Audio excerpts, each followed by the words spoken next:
You ask Tiger to calculate. This deals with the order of operations. The final result is 1.883. Let's solve it step by step. Perform any multiplication or division, from left to right.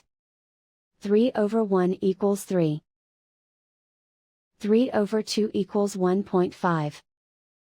4 over 15 equals 0.267. 173 over 60 equals 2.883. Calculate any addition or subtraction, from left to right. 3 plus 1.5 equals 4.5. 4.5 plus 0.267 equals 4.767. 4.767 minus 2.883 equals 1.883, and so the final result is 1.883.